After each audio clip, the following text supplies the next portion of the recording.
The biggest name. You're locked into JJ and Alex.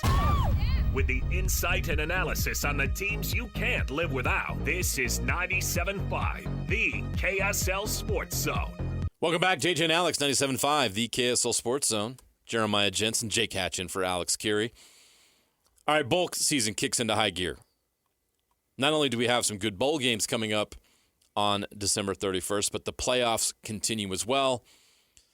Jake, I'm going to throw out some games. Your real quick thoughts on whether you're watching that or not. I know you're watching everything, but rate how much you love these games. Nebraska, Utah. I watch it, obviously. Of course. Yeah. Iowa, Vanderbilt. The Diego Pavia experience is Pavia hooks me. Iowa, I'm not interested in, but Vanderbilt, yes. ACC champion Duke and Arizona State in the Sun Bowl. I'm a sicko, so I might turn it on, but I'm not like appointment viewing. Let's put it that way. Okay, that is a sicko game, I think, for sure. Texas, Michigan, not so sicko. I like that. That should be a fun game, especially with the added intrigue of Kyle Whittingham taking over Michigan and Sark, another BYU alum, leading the Texas Longhorns. That's right. So there's a lot of interest there locally as well as nationally, and of course Miami and Ohio State will play 5:30 p.m. on New Year's Eve in the Cotton Bowl as the playoffs continue on. Let's talk about the playoffs and much more, and the new head coach at Michigan with a friend of the program, Bill Bender, joins us, college football writer for the Sporting News. Bill, how you doing? Hey, I'm doing well. Thanks for having me on. No, always a pleasure. Happy New Year to you. Hope you're enjoying your holidays. And I know you've been working hard during the holidays. You've been all over this Michigan situation with Kyle Whittingham. We would love to get your thoughts on the hire for Michigan of Kyle Whittingham. Well, I think given where they were in the cycle and to be able to get a coach of that experience and that prestige, they needed somebody. When I do coach rankings, as you guys know, I've been at Sporting News for 15 years doing these. He was always in the top 15. So you land a top 15 coach, no issues there. They need somebody to kind of as a foundation piece for where they go next. They needed to break away from the Harbaugh era, and they get all that. And I think one of the allure, maybe perhaps for Kyle, was you get to have the challenge of coaching in that. Now, as Urban Meyer said yesterday on his pod, there's going to be a lot more scrutiny on him. And I'm not saying he didn't have scrutiny at Utah, but when you're at Michigan, I mean, everything's overanalyzed. I know that just from living up here over the years. I mean, especially as it pertains to that chase against Ohio State. So it's an interesting juxtaposition for me because he dealt with he had a really good record in that Utah-BYU rivalry. That's what Ohio State and Michigan coaches are judged on, that record in that rivalry game. Well, and that's what I was going to ask you about. He was asked, hey, do you hate Ohio State? He's like, well, I guess I do now. Go ahead. Well, one of the things, sorry to interrupt, but I'm 46 years old, and I could probably get you just about every record of the Ohio State-Michigan coach my lifetime. I know that John Cooper was 2-10-1. I know that Urban Meyer was 7-0. Harbaugh, I'm going to miss this now that I said it on the air. I think he was 3-5, something like that. And technically, because Sharon Moore coached in one of those games. So we know all the records, and that's why Ryan Day was 1-4 is going into this year. Now he's 2-4, and the heat's off a little bit. But that's a legacy-defining game and part of it. And I think the other part is, just being in the playoff. Can you get them back to the playoff, which they haven't done the last 2 years? As you look at this hire for Kyle Whittingham at Michigan, why will it work or why won't it work? It would work because they need, that foundation piece. One of the things with Utah, and you guys know this over the years, is I looked at the NFL draft development. Not a ton of first-round picks recently, but I think 3. But the guys that were, Bolus and Devin Lloyd, he was a monster. Yeah. When I was looking that up, I was like, I forgot how good he was. Luke Kincaid or Dalton Kincaid. Yeah. And then, Fano will be a first rounder, right? I'm not reaching there, but he has those. Michigan is at its best when it's big, physical, tough football. And Utah was always that. You saw that with the rushing offense this year. So that's why it would work. Why it won't, maybe it just doesn't mesh. And again, the scrutiny is a little bit different. I thought Brady Hoke would work at Michigan. It didn't. Remember, it took Jim Harbaugh a good 5 years to really get it to work at Michigan. And people debate the tenets of why that worked to this day, obviously, with the scandal with the sign stealing. Well, yeah, and that's a very good point you make there. And Kyle has cultivated very good relationships with the media here in Salt Lake, and a lot of the national media have enjoyed their associations with him. But you mentioned the fact that the scrutiny at Michigan is just, it's unlike many other places, and it's obviously Ohio State's in that similar vein. And Kyle will tell you that he is more polished, I think is the term he used, about the way he interacts with the media these days. Do you feel like Michigan fans are going to go into this with an open mind and really let him go about establishing himself, even though he is 66 years old and on the kind of the backside of his career? Well, I would hope so, because you can't be choosy at this point, given the scandal that happened, right, with Sharon and everything that was. I keep saying, I don't know if I've been on this show since, but that could have been a lot worse. Yeah. You know, and those circumstances around that. So I do think you'll get a little bit of a honeymoon phase, obviously, in year one. But if you look, I mean, again, look at their schedule next year. Oklahoma's early. That's about when the honeymoon will end, because Oklahoma's coming up to Ann Arbor, Indiana, Oregon, Ohio State. Somebody asked me the other day if Michigan was still a top 3 program in the Big Ten. And strangely, right now, the answer would be no, because I think the top 3 programs might be playing in the semifinals here in a week. That's an interesting take. And so, I mean, it's going to be a challenge for Whittingham to keep them in that top 3 right now, because Indiana's established themselves. And I don't think Cignetti and what Indiana's doing is a short-term thing. I think they've got something that's really special there.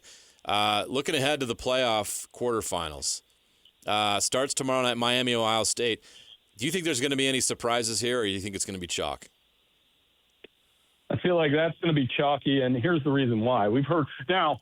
Okay, so here's a stat for you guys. When those two programs, and this has been circulating today, when they played in the 2003 BCS championship game, and I know you guys remember, I mean, what a game. Yeah. There were 100 football players stepped on that field. 52 were drafted. Jeez. That's insane. mind-boggling.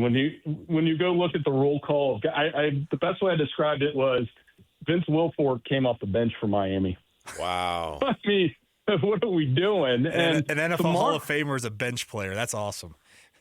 Yeah, and Miami has been waiting. You can tell by the chatter. They've been waiting for this moment. They still talk about that Glenn Sharp interference call, so there's definitely going to be heat around it. Now, I think people are forgetting that Ohio State didn't allow more than 16 points in a game this year.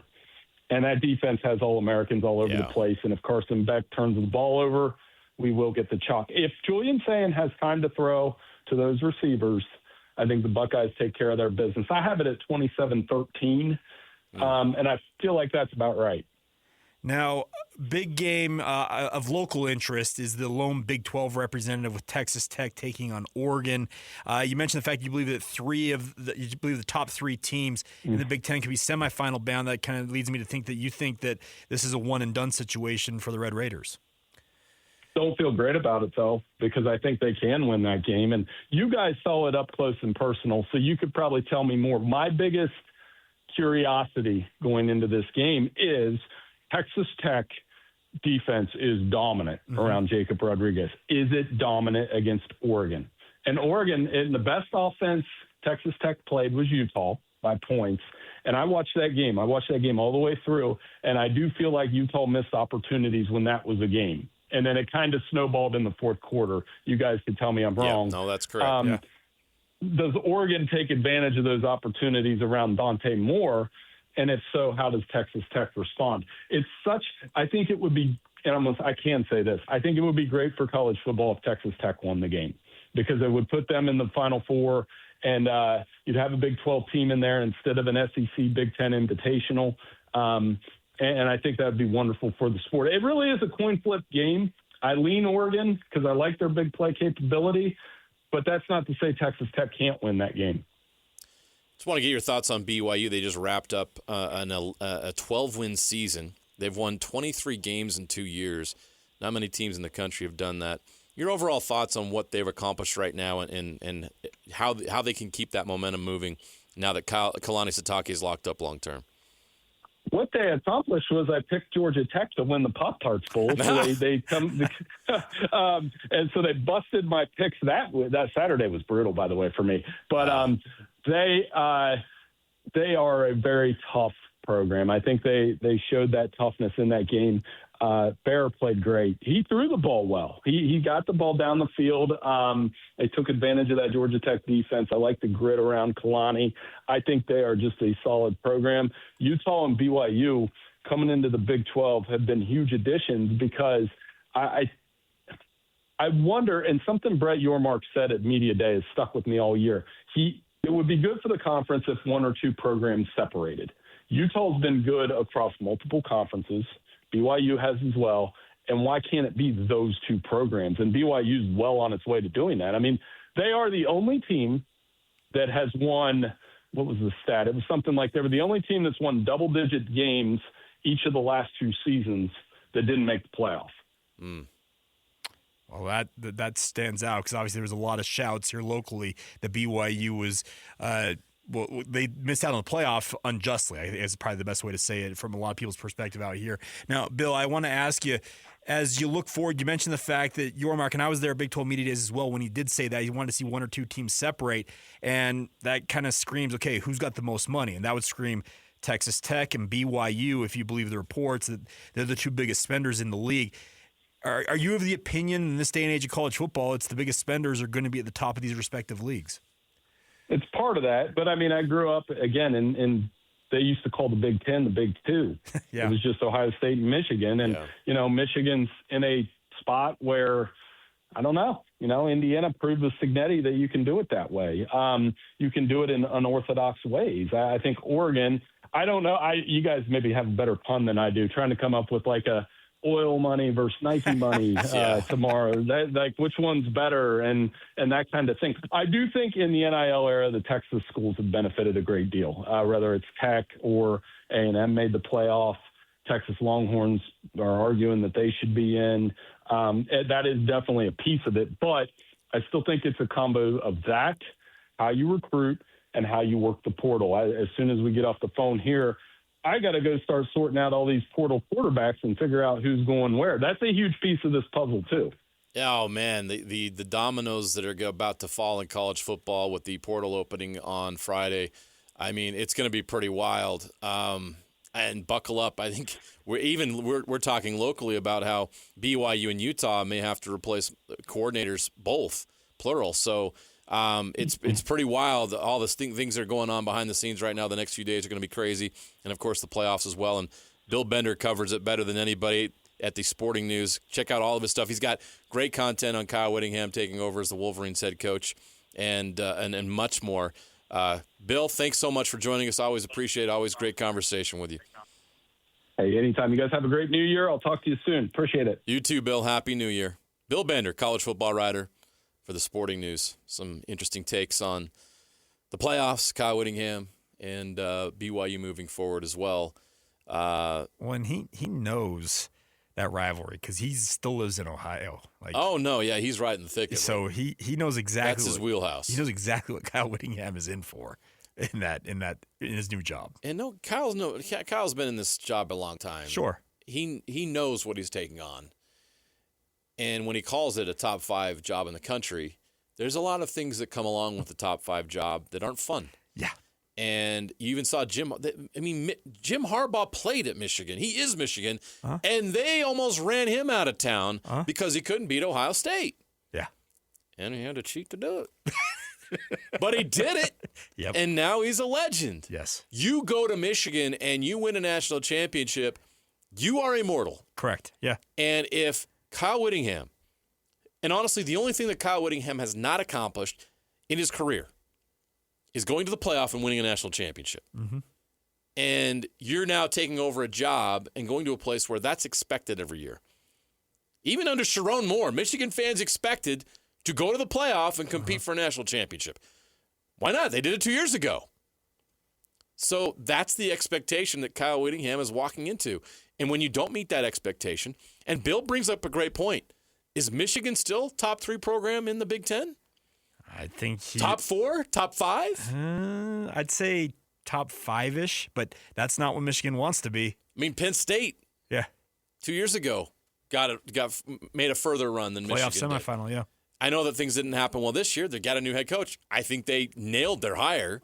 Matt Campbell and Penn State feels like milk and cookies to me, man. Well, and he went and I hired think it's great. Danton Lynn out of USC to be his DC, like that. I think Penn State is in a great position. I think Oregon's going to continue to roll. Signetti's not going anywhere. Yeah. I'm sold on Indiana now moving forward. I thought last year was some kind of fluke. Their schedule was soft. Amen. Yeah. This year, they shut me up, man. Mendoza wins the Heisman. Indiana goes undefeated. They win the Big Ten. They beat Ohio State. Yeah.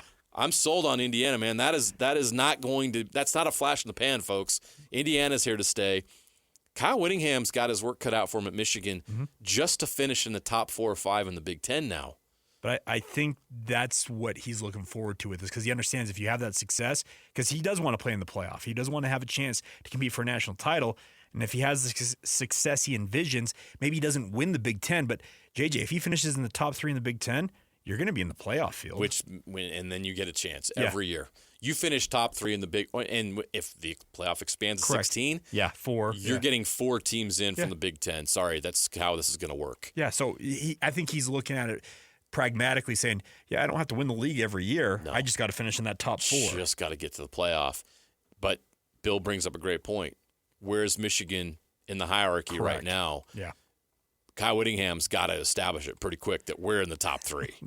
that he does. And to do that, you've got to be able to show you can beat Ohio State and Indiana and Oregon. You're probably not playing those teams every year, which brings up a whole other conversation about the problem in college football right now.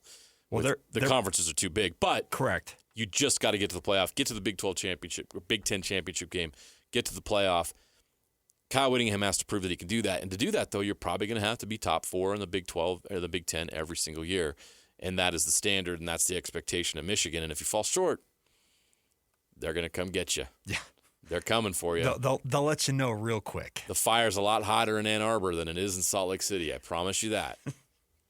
Okay. We'll take a break. When we come back, a little top 10 game. Jake's going to take a shot at the top 10. You going to help him out, Annapolis? Probably. Thanks. Does that give you confidence? Yeah, thank you. Appreciate that. This will be fun next. Top 10 coming up. JJ and Alex, 97.5, the KSL Sports Zone.